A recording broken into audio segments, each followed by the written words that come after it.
Hello everyone, welcome back to my another mini blog. So আজকের এই get ready with মিটা ছিল আমার বাচ্চা টিচার্স ডের জন্য। আর আজকের এই খোপাটা কিন্তু আমি ফার্স্ট টাইমের জন্য ট্রাই করেছিলাম, তাই জন্য অফ ক্যামেরাতেই করেছিলাম।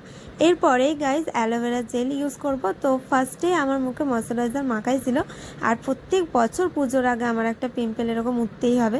যাই হোক গাইজ, অ্যালোভেরা জেলটা ইউজ করার পর আমি ফেস সিরাম ইউজ করে নিয়েছিলাম।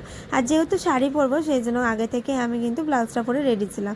তো গাইজ এরপরে ফেস সিরাম ইউজের পর আমি একটু শ্যাডো ইউজ করে নিয়েছিলাম অ্যান্ড দেন দিস আইলাইনার। তারপরে পরেছিলাম এই লিপস্টিকটা, বাট পরে দেখলাম একদম মানাচ্ছে না, কারণ কালারটা এতটাই হালকা যে একদমই মানাচ্ছিল না, ইভেন বোঝাও যাচ্ছিল না। তো সব কিছু রেডি করে নিয়ে আমি একদম গলার হাত তারপর ভেসেল এগুলো সব পরে টরে নিয়ে তারপরে লাস্টে কিন্তু আমি একটা অন্য লিপস্টিক পিঙ্ক কালারেরই ইউজ করে নিয়েছিলাম। দেখতে পাচ্ছি, এখন তো বোঝা যাচ্ছে। তো ফাইনালি গাইজ এটা আমার ফাইনাল লুক। লাগছে কমেন্টে তাড়াতাড়ি জানাও, আর চ্যানেলটা সাবস্ক্রাইব করে নিও। টাটা।